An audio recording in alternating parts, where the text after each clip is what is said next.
Greetings from the city of brotherly love. I am Fernando Mendez, host of the Roundtable. We invite you to listen to our discussion of the themes of the day when we bring you regional, national, and international news.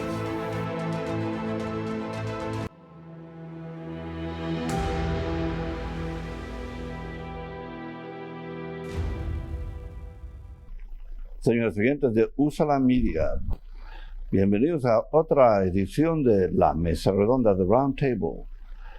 Dani Ramos y Phil Fisher dirigen este programa. Estamos en compañía de Aja Beech. Aja, bienvenida. Welcome. So here you are after quite a few. We will probably talk to you more Spanish. You know some. You understand. Why not? Right. So,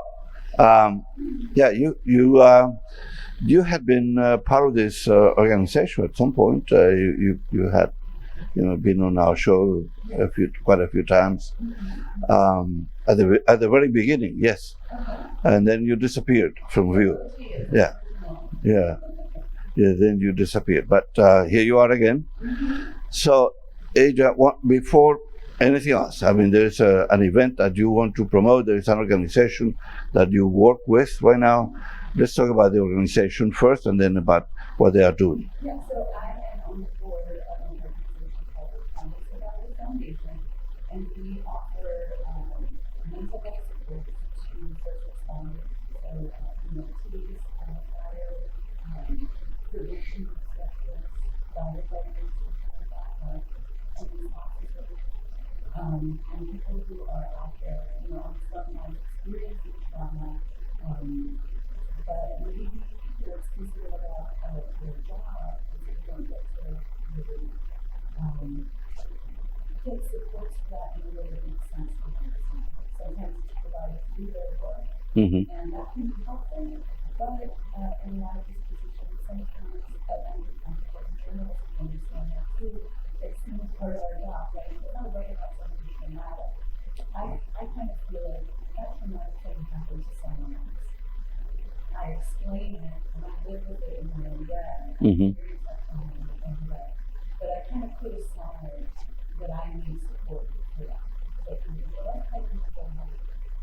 that's why I keep moving. I keep doing my job. Right. But not addressing the needs of traumatic issues for the back. Right. And so we're trying to provide free mental health support to these first responders, people who are there to report on these events, and I was listening to an NPR program about a woman who did the examination of the bodies, and how traumatic that was for her, especially with 9/11, and how many times she had to do this, and to report about what the findings were. So that's trauma to an nth degree, because it's not only traumatic to be in that location, in that situation, but to have to deal with the consequences of that 9/11, for instance. And what do you say about firefighters, policemen, all these people, first responders, who have to deal with that? Another NPR program was about how the VA deals with the veterans, how different units of the Veteran Administration deal with the veterans. And the key question was, they are not prepared for women vets who have had trauma, who have experienced pretty much the same thing that every soldier does in a war. So they're prepared for men, they are not prepared for the women vets. Right. Yeah, it's absolutely right, because everyone has their own specific needs, just like women have their own healthcare needs that are specific, different from the healthcare needs that there's something very similar, but they're different. They're fundamentally different. And the experiences I have as a woman are going to be different than the experiences you have as a man fundamentally sometimes. Not all the time, but we definitely need to be aware of that and how it affects how we handle situations and how we support each other. We definitely and supporting women in different circumstances. Part of the reason I'm on the Trauma Survivors Foundation board, for example, is I'm a survivor of domestic violence, and I have worked with other people who have survived domestic violence who are what we call co-victims of homicides. So a family member or someone close to them has been the victim of a homicide. So you want to be sure to provide the services that are relevant to them. So something that we learn through our mental health services, for example, is when like a woman sometimes wants to talk to another woman who was in combat as well, and maybe in combat in the same place.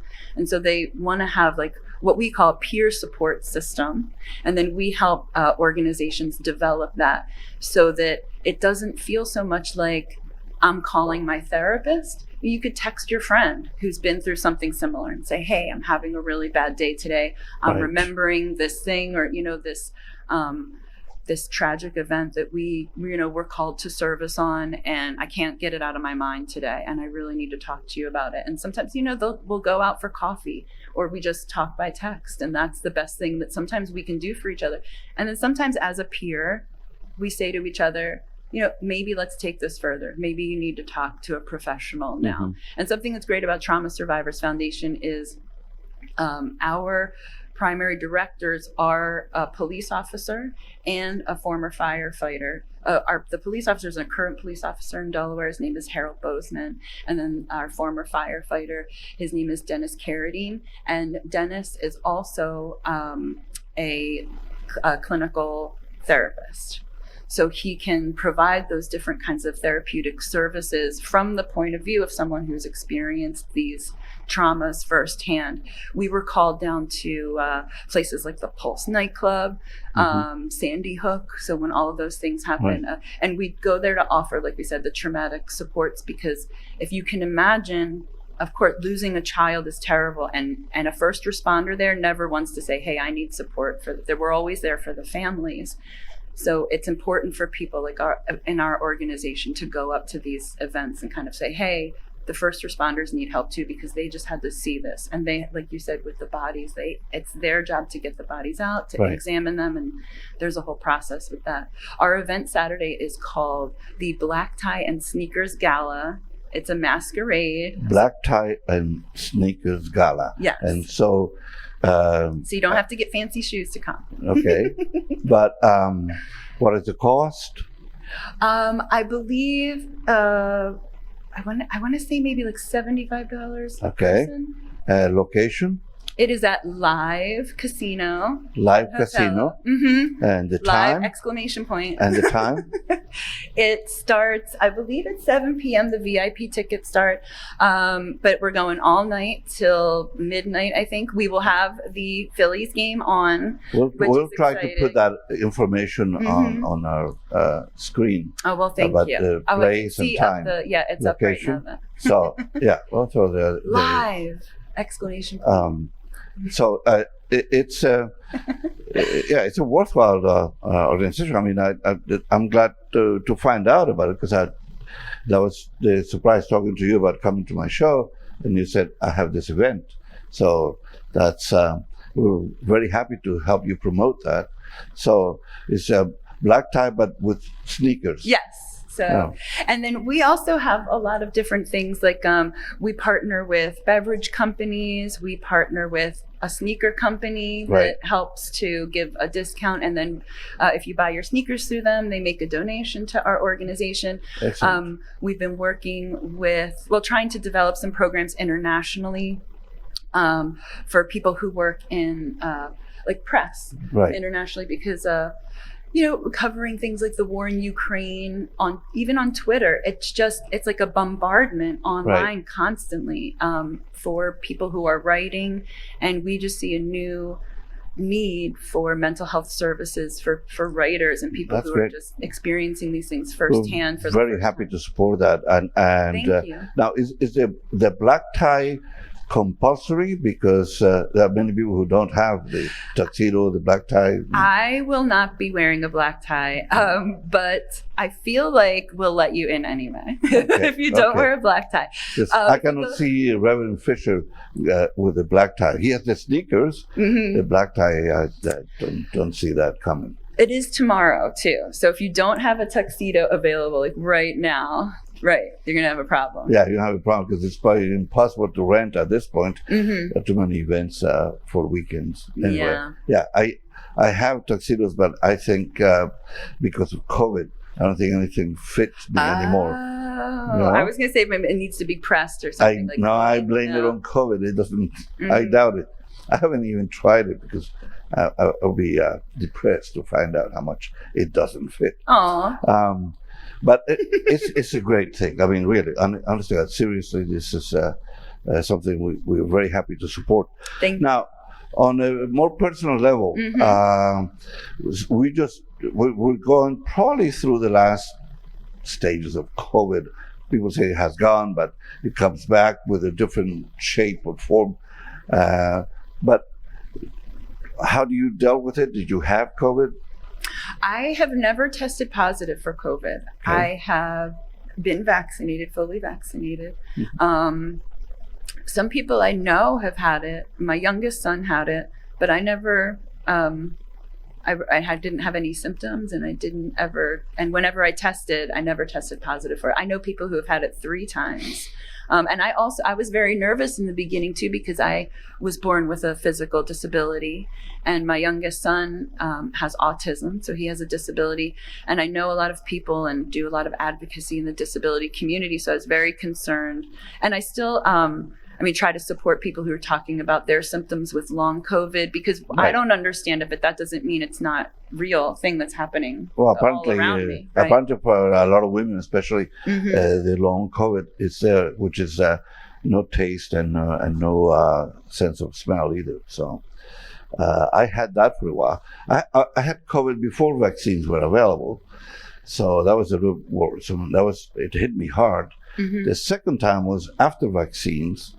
I had gone to Colombia for a wedding. On the way back, I tested positive for COVID, even with vaccines. So I got the boosters.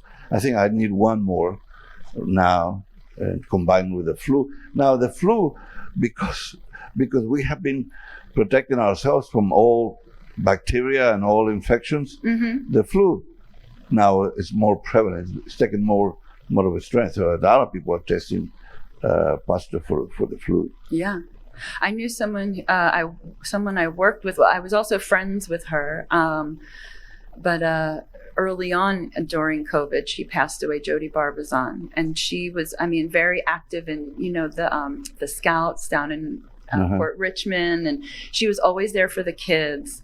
And it's just, so many people have been lost to COVID. And I think that gets lost in the conversation, even about now, people are like, oh, well, we're fine, or maybe you're a little sick, but people, we've lost people close to us through this whole time. So, just because it was 2 years ago doesn't mean, it feels like a long time ago, but it wasn't that long ago. It does, and we have such short memories. We forget that people were dying by the thousands. I wish my memery was shorter. So I feel cursed with a great memory. It's like the worst. But people were dying by the thousands. I remember there was real panic. Yes. And especially not knowing, because there was that controversy about the source, how was it coming, where it came from, and all that all that misinformation and lack of information created more of a panic with COVID. I remember that.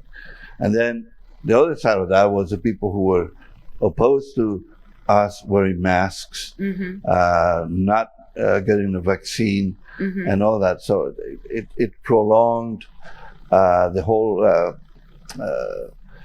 So it ravaged our economy. It affected almost every branch of human activity. We know in Philly how much restaurants suffered from that. Yeah. So many restaurants closed. They couldn't get people to come to work. Right. And now a lot of them are still trying to recover. Not enough people, because some of the main sources of labor, immigrants, also have had trouble coming to the United States. So absolutely, and then we went from a system where we were relying on people, right, who, I mean, we're underpaying, and then we want to pay them less, and we want to endanger their livelihood for. It's so dynamic to me because I feel like before the pandemic, I remember that there was like a fundraiser for some immigrants who are working in kitchens to try to get some like real basic needs fulfilled for some people. Mm-hmm. And I remember, it was kind of like these, I don't want to name restaurants, so I don't want to name one that wasn't involved, but like big kind of Rittenhouse Square kind of places, you know them well. And the owners had a hard time saying, if I give 80% of my profits for the day to this, even a nonprofit that support, these are my workers though, they're their workers. So even one day giving them profits that made sense for them to have a livable wage, they couldn't run their restaurant, they couldn't make ends meet, and then they're being confronted with that. But how much we rely on people that we underpay. And I think about that a lot. And that's something that I think COVID really brought to the surface was who are our real frontline workers? Who are these people we really rely on? And how are we underpaid? And how are we treating them? When Amazon said like contactless delivery, right? I kept thinking that's impossible because someone picks this stuff and delivers it to my door and then I pick it up, right? Instead of me going to the store, there might be more contact than ever, but what you're saying is these people don't matter. When you say contactless delivery, you're acting like there's not a person bringing this to my doorstep and that they're not susceptible to the same diseases that I am. And you see it in the workplaces too, where sometimes I go to a place to get my nails done, for example, the women working there will wear the masks. But the people coming in with the money, they don't have to. Customers don't have to. Absolutely. The people working there too. And you just see this classism continue to escalate, I think, through it. But I also think it's more evident, right? Like we were talking about. It's just clearer. The mask, who's who is like clearer now. And it used to be more hidden. So. Well, I'll be glad to continue talking about this. We're going to take a brief pause here in Usala Media, the Roundtable. Estamos en compañía de Aja Beech, hablando sobre varios temas. And I'm going to treat another part of this that we are not in agreement with. So stay tuned. Regresamos en un momento. Once there was a boy who did the same thing again and again. One day, he was told he had autism. He got help and slowly learned how to live with it better. Early intervention can make a lifetime of difference. Learn the signs at autismspeaks.org. Señores oyentes de Usala Media, estamos aquí de nuevo con su programa La Mesa Redonda de Roundtable, en compañía de Aja Beech. Danny Ramos and Phil Fisher are directing this show. Before the break, I said that we have some points of disagreement, and we were People talking love about disagreeing with me. That's my business actually. Disagreement. I know one of the main reasons COVID was not dealt with properly and as quickly as it should have been dealt with was that the President of the United States refused to admit that it was happening. He said, it'll be gone by April. Oh, it's nothing. Only a couple of people have died. In the meantime, thousands of people began to die.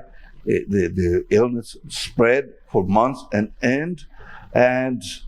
it was one man to blame. And if you don't believe me, there are tapes being released right now by a very well-respected journalist, Bob Woodward, on the phone with the president. So nobody's altering the statements. Nobody's filtering the statements. It's Trump himself speaking and saying, I don't want to create panic. I don't want to tell people about this illness. And that's what happened. That's why we did not deal with it as we should have been. I mean, what I would say is I always think it's dangerous to portray something as if like one man has so much power in the world that all of that, so many things can happen only because of them. One person doesn't do anything in this world. It's always a group of people. It's always a multitude of people. It's not just one person that could ever do that. So even though, yes, that one person had a specific amount of power at the time, it's not in a vacuum. That person was supported by other people. I think we see it now, right? That But this man had power beyond his capabilities, because Sure. he's not qualified to run a recreation center. This guy is not qualified for anything. Mm-hmm. But he was the president of the United States. Mm-hmm. If you don't think he had power, think about the invasion of the Capitol, the insurrection of the Capitol. But that's How what I'd say how too. did it stop? But Why did it stop? that Trump is said, evident- "Go home, we love you," and got out here, and they left. That's evident of what I'm saying, though, right? He's not alone in that. There's not one. It's not like one super person. No, you doing just said anything in you the just said world. he doesn't have the power. there's- I'm telling you, that was a display That- of power to the maximum. Those people are the power. Those people are the power. Those multitudes of people are the power. I'm sorry, It's those not a people were single sheep person. following Trump. Okay. They had no power. They had nothing. they were powerless people who were manipulated into following what the orange If they were genius suggested they okay, should so do. then none of them should serve time in jail for what they did. They're powerless. They were. There is no question they were manipulated. That's all I'm saying. So there's no. They were No free manipulated. thought in it at all. No one made a choice to get on a train that day, get on a bus that day. People in Pennsylvania purchased buses that day to get down Well, there. that's a specious argument, because that's not That's how not it developed. planning. Why and how did they get in there?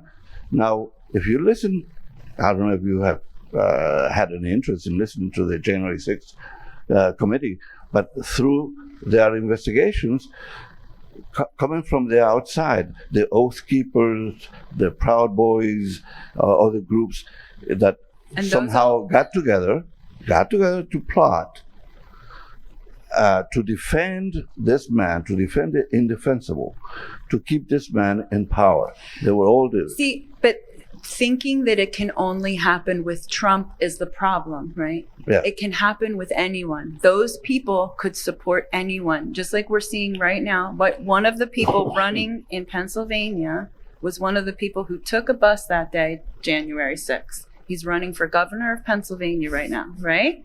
He got buses. He took people should there. be running He for took people there. He dog spoke catcher. there that day. He is the GOP nominated candidate, and we have to consider that that's serious. He's so close to Josh Shapiro. That's serious. That should not be that close. That shouldn't be that close. So we have to consider what these people are thinking, right? That would follow someone like that. And it's not just a blind following of Trump. It has something to do with whatever they're thinking, the information that they're getting. And it's not just from one person. And Okay. it's not just following one person. If Trump died today, they would follow someone else, right? Yeah, I know. They have no mind of their own. They're just pawns in the game of life.